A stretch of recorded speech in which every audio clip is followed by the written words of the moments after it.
ሰላምታችን ባላችሁበት ሁሉ ድረስ የተወደዳችሁና የተከበራችሁ ተከታታዮቻችን ዛሬው ዕለት እጅግ ወሳኝ የሚባሉትን መረጃዎች አሰባስበን ወደ እናንተ መጥተናል። እናንተም አዲስ መረጃዎችን እንደተለቀቀ ወዲያውኑ እንዲደርሳችሁ ደውል ምልክቱን እየተጫናችሁ እዚህ ዩቲዩብ ቻናል አዲስ ሆናችሁም ሰብስክራይብ እንድታደርጉ እየተማጸንን እነሆ አባይ ነጥቦችን እናሰማችኋለን።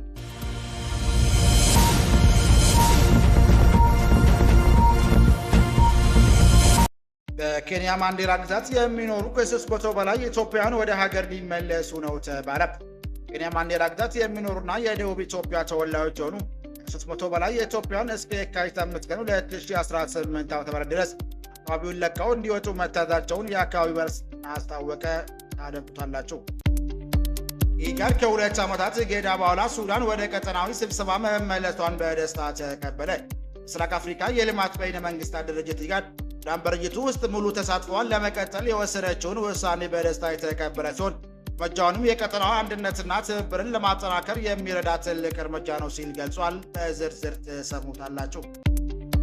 ኢራን የባላስቲክ ሚሳይል ፕሮግራሟን ለምንም አይነት ሁኔታ እንደማታቆም ተገለጸ። ኢራን የጀመረችው የባላስቲክ ሚሳይል ፕሮግራምን ለማቆም ፍላጎት እንደሌላት ብሔራዊ ደህንነት ጥናት ተቋም አይኤንኤስኤስ ባለሙያ አስታወቁ። ሀገሪቱ አሜሪካ ጋር ወታደራዊ ግጭት ውስጥ የመግባት ፍላጎት ባይኖራትም ግጭቱን ለማስቀረት ግን ምን አይነት ድርድር ልታደርግ እንደምትችል አሁንም አጠያቂ መሆኑም ተገልጿል። በዝርዝር ትሰሙታላችሁ። ህወሓት የፌዴራል ኃይሎች በትግራይ ክልል በተለያዩ አካባቢዎች ወደፊት እየገፋ መሆናቸው በመግለጽ ሁኔታው ዳግም ግጭት ሊቀሰቅስ እንደሚችል አስጠነቀቀ። ህወሓት የፌዴራል መንግስት የፕሪቶሪያ ስምምነትን የሚጥሱ ወታደራዊ እንቅስቃሴዎች እየወሰደ ነው ሲል ትናንትና ባወጣው መግለጫ ከሷል። ድርጅቱ አሁንም አለመግባባቶች በውይይትና በሰላማዊ የፖለቲካ መንገድ ለመፍታት ቁርጠኛ መሆኑን ገልጿል። አብራችሁን ስትቆዩ የምትሰሙት ይሆናል።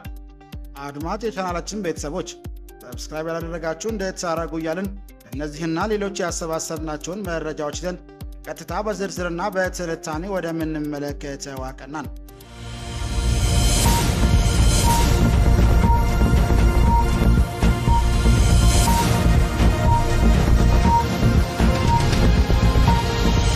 በኬንያ ማንዴራ ግዛት የሚኖሩ ከ300 በላይ ኢትዮጵያውያን ወደ ሀገር ሊመለሱ ነው ተባለ። ኬንያ ማንዴራ ግዛት የሚኖሩና የደቡብ ኢትዮጵያ ተወላጆች የሆኑት 300 በላይ ኢትዮጵያውያን እስከ የካቲት 5 ቀን 2018 ዓ.ም ድረስ አካባቢውን ለቀው እንዲወጡ መታዘዛቸውን የአካባቢው ባለስልጣን አስታወቁ። ይህ ከሀገር እንዲወጡ የሚጠይቀው ትዕዛዝ የተላለፈው ባለፈው ጥር 19 ቀን ለሕዝብ ተወካዮች የተሰጠ ማብራሪያ ሲሆን ውሳኔው መነሻ የሆነው የአካባቢው የተስተዋለ ያለው የጸጥታ ችግር የባህልና የአመለካከት ልዩነቶች መሆናቸውንም ገልጸዋል። አካባቢው እንዲወጡ የተወሰነባቸው እነዚህ ኢትዮጵያውያን ማንዴራ ግዛት ለበርካታ ዓመታት የኖሩ ሲሆን ቤት ሰራተኝነት፣ በንግድ ግብርናና በሞተር ሳይክል ትራንስፖርት ስራቸው ላይ ተሰማርተው ኑሯቸውን የሚመሩ መሆናቸውም ተገልጿል። ማንዴራ ግዛት ባለስልጣን ውሳኔውን አስመልክተው በሰጡት መግለጫ ግለሰቦቹ በኬንያ ለመቆየት የሚያስችል ህጋዊ ማስረጃ የሌላቸው መሆኑና አካባቢው እየተበራከተ ከመጣው የወንጀል ድርጊት ጋር በተያያዘ ስጋት መፍጠራቸውንም ጠቅሰዋል። ይህ ትዕዛዝ በኢትዮጵያውያኑ የዕለት ተዕለት ህይወትና ስራ እንቅስቃሴያቸው ላይ ከፍተኛ ጫና እያሳደረ እንደሚገኝም ተመላክቷል። ማንዴራ ግዛት ከኢትዮጵያና ከሶማሊያ ጋር በድንበር የምትገኝ እንደመሆኗ ጸጥታ ስጋቶች በተደጋጋሚ የምንሱባት ሲሆን አሁን የተላለፈው ውሳኔ በሁለቱ ሀገራት የድንበር ተሻጋሪ እንቅስቃሴና ዜጎች ግንኙነት ላይ ሊያሳድር የሚችለው ተጽዕኖ አሳሳቢ መሆኑም ተገልጿል።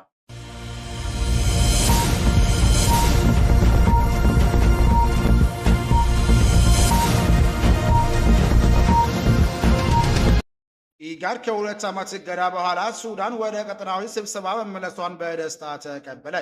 ምስራቅ አፍሪካ የልማት በይነ መንግስት ድርጅት ኢጋድ ሱዳን በድርጅቱ ውስጥ ሙሉ ተሳትፎዋን ለመቀጠል የወሰነችው ውሳኔ ደስታ የተቀበለ ሲሆን እርምጃውንም የቀጠናው አንድነትና ትብብርን ለማጠናከር የሚረዳ ትልቅ እርምጃ ነው ሲል ገልጿል። ማክሰኞ የካቲት 2 ቀን 2018 ዓ.ም ኢጋድ ባወጣው መግለጫ የሱዳን መመለስ ድርጅቱ በአፍሪካ ቀንድና አጎራባች አካባቢዎች በሰላምና ለመረጋጋትና ለጋራ እርምጃ ያለው ቁርጠኝነት ድጋሚ የሚያረጋግጥ መሆኑን አመላክቷል።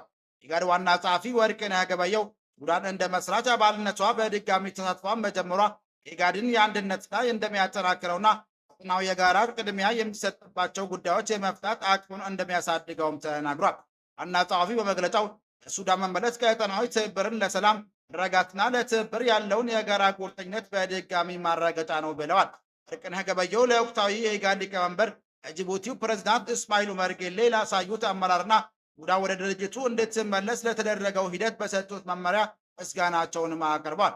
ሊቀመንበሩ ቀጠናዊ ትስስርን ለማጎልበት ለውይይትና ለጋራ መግባባት የሰጡትንም ትኩረትን አድንቋል።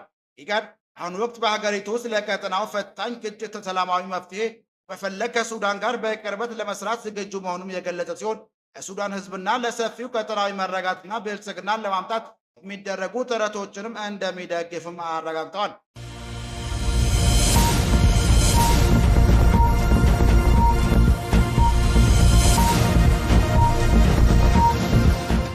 ኢራን የፕላስቲክ ሚሳይል ፕሮግራሟን በምንም አይነት ሁኔታ እንደማታቆም ተገለጸ።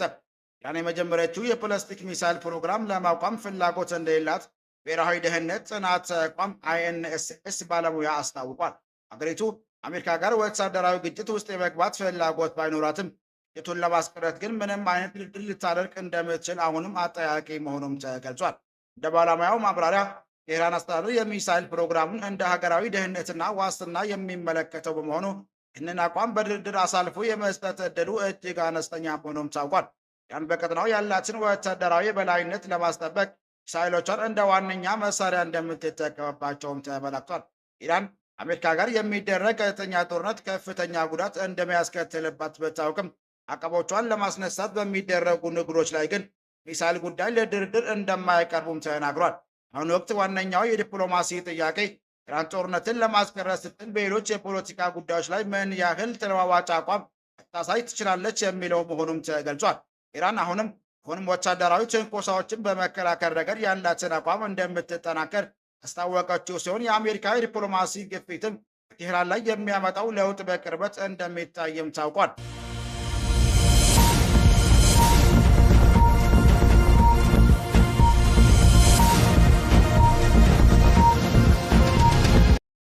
ህወሓት የፌዴራል ኃይሎች በትግራይ ክልል በተለያዩ አካባቢዎች ወደፊት እየገፉ መሆናቸው በመግለጽ ሁኔታው ዳግም ግጭት ሊቀሰቀስ እንደሚችል አስጠነቀቀ።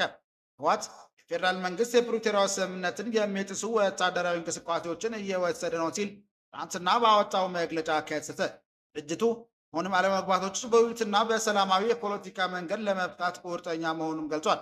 ህወሓት በመግለጫው የፌዴራል ኃይሎች በቅርብ ቀናት ውስጥ በወታደራዊ ክፍሎችና በሰላማዊ ሰዎች ላይ ተኩስ ከፍተዋል ሲል ወንጅሏል። ይህ ድርጊትም ትግራይን ወደ አዲስ ግጭት ለመግፋት እየደረገ ሙከራ አካል ነው ሲልም ገልጾታል። በተጨማሪም ፌዴራል ባለስልጣናት በትግራይ ህገ መንግስታዊ ይዞታ ውስጥ 40% የሚሆነውን ግዛት አሁንም እንደተቆጣጠሩ መሆናቸውን የገለጸ ሲሆን በርካታ ቁጥር ያላቸው ተፈናቃዮችን በአስቸጋሪ ሰብአዊ ሁኔታ ውስጥ በካምፖች እንደሚገኙም ገልጿል። ህወሓት የስምምነቱን ሁኔታና ሂደት የሚገመግም በአፍሪካ ህብረት የሚመራው የባለሙያዎች ቡድን እንዲቋቋምና ፕሪቶሪያው ስምምነት ሙሉ በሙሉ እንዲተገበር በተደጋጋሚ ጥሪ ማቅረቡን ገልጾ ይህን እንጂ ለእነዚህ ጥያቄዎች የተሰጠው ምላሽ አነስተኛ መሆኑን አመላክቷል። መግለጫው የኢትዮጵያ መንግስት አሁን ትግራይን ወደ ሌላ ዙር ደም አፋሳሽ ጦርነት ለማስገባት እየጣረ ነው ብሏል። ሆኖም ድርጅቱ ወታደራዊ ግጭት የመመለስ ምንም ፍላጎት እንደሌለውና ይልቁንም በፕሪቶሪያ ስምምነት ማዕቀፍ ውስጥ ድርድር እንዲደረግ እንደሚፈልግም ገልጿል። ፓርቲው ዓለም አቀፍ ማህበረሰብ በኩል የሚደረገው ጥረት በቂ አይደለም ሲል የተቸ ሲሆን ሌላ በኩል የተባበሩት መንግስታት፣ የአፍሪካ ህብረትና አሜሪካ በቅርቡ የሰጡትን ማሳሰቢያ እንደ መልካም ጅማሮ እንደሚቀበለውም ጠቁሟል። ሌላ በኩል ሳልሳይ ወያነ ትግራይ ፓርቲ በትግራይ ውስጥ በማህበረሰቡ የሚመራው የእርቅ ሂደትና ከወገንተኝነት የጸዳ ሽምግልና እንዲጠናከር ጥሪ አቅርቧል። ፓርቲው ባወጣው መግለጫ በትግራይ ተወላጆች መካከል እየተደረጉ ያሉ የእርቅ የውይይትና የሰላም ጥረቶች ሊደገፉና ሊጠናከሩ እንደሚገባ ገልጾ ይህም በኩል ዘላቂ ሰላም ለማምጣት ከፍተኛ አስተዋጽኦ እንዳለው አጽንኦት ሰጥቷል። ድርጅቱ እነዚህ ሂደቶች የሚመቻቹ ግለሰቦችና ተቋማት ገለልተኛቸውን እንዲጠብቁ አሳስቧል። ተጨማሪም አሁኑ ወቅት በትግራይ ውስጥ አስተዳደራዊ ስራዎችን ማቀናጀትና ክልሉ መሰረታዊ ጥያቄዎች መመለስ የሚችል ህዝባዊ ተቋም የለም ብሏል። ጦርነቱ ምክንያት የደረሰውን ውድመት ለመጠገንና ውስጥ ክፍፍሎችን ለማርገብ እንዲቻል ሁሉንም ያካትትና ህጋዊነት ያለው መንግስት እንዲመሰረትም ጥሪ አቅርቧል። ተጨማሪም ድርጅቱ የሀገር ሽማግሌዎችን፣ ማህበረሰብ አስታራቂዎችን፣ አቦ ገረብ ተብለው የሚጠሩ ባህላዊ መሪዎችና ሃይማኖት አባቶች በማንኛውም ወገን ሳይሰለፉ እየተባባሰ የመጣውን የታጠቁ አካላት ክፍል እንዲፈቱም ጥሪ አቅርቧል። በትግራይ ተወላጆች መካከል የሚፈጠር ግጭት እንዲቆምና እርቅና ለውይይት ምቹ ሁኔታ እንዲፈጠር ጥሪ እንዲያደርጉ አሳስቧል። ይህ ሁኔታ እየታየ ያለው በትግራይ ውስጥ እየኖረ ባመጣው ውጥረት ምክንያት የህዝብ ስጋት እየጨመረ ባለበት ወቅት ነው። መካከለኛው ትግራይ ዞን እንደ አርሳ አካባቢ የፍጆታ እቃዎችን በመጫን ላይ ነበረበሩ ሁለት የጭነት መኪናዎች ላይ በደረሰ የድሮን ጥቃት ቢያንስ አንድ ሰው ሲገደል ሌላ ሰው ደግሞ ዳግም መቁሰሉን መዘገቡም ይታወሳል። ድርጊቱ የአፍሪካ ህብረትና ሌሎች ዓለም አቀፍ አካላት ትኩረት የሳበ ሲሆን ወታደራዊ ግጭቶችና በክልሉ እየጨመረ ስለመጣው ውጥረት ያላቸውንም ስጋት ገልጿል። ሁሉም ወገኖች ራሳቸውን እንዲያቅቡ፣ ሰላም ስምምነት እንዲያከብሩና ሰፋ ያለ ዳግም ግጭትን ለማስወገድ ውይይት እንዲቀጥሉ ማሳስቧል። ይህን ተከትሎ የክልሉ ጊዜያዊ አስተዳደር ፕሬዝዳንት ሌተና ጀነራል ታደሰ ወረደ ትግራይ ኃይሎች ከጸለምቲ መውጣታቸውን ገልጸው ትግራይ ጊዜያዊ አስተዳደር ይህ እርምጃ መተማመንን ለመገንባት የታለመ መሆኑን የገለጸ ሲሆን አሁን ላለው ውጥረት በውይይትና በሰላማዊ መንገድ መፍትሄ ለመስጠት ያለውን ዝግጁነት ለማሳየት የታሰበ መሆኑንም አመላክቷል። የካቲት 2 ቀን 2018 ዓ.ም ጀምሮ ዋጀራት ጨምሮ በአካባቢው የደቡባዊ ትግራይ አካባቢዎች አንጻራዊ ሰላም መኖሩ ቢገለጽም ውይይትና ለውስጥ ግጭት መቆም የሚቀርቡ ጥሪዎች ግን ቀጥሏል። ትግራይ ኃይሎች መካከል ያለው የውስጥ ውጥረት የቀጠለበት በዚህ ወቅት የሃይማኖት አባቶች፣ የሀገር ሽማግሌዎች፣ ትግራይ ሲቪል ማህበረሰብ ድርጅቶች ህብረትና ትግራይ ሰላምና ጸጥታ ቢሮ የሰላም መፍትሄ የሚቀርቡ ጥሪዎችን ዳግም አድሰዋል።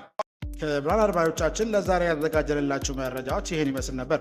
ሰብስክራይብ ማድረግ፣ ደውል ምልክቱን መንካት እንዳይጠፋችሁ እያልን ሌላ ዜና እስክንገናኝ ድረስ መልካም ቀን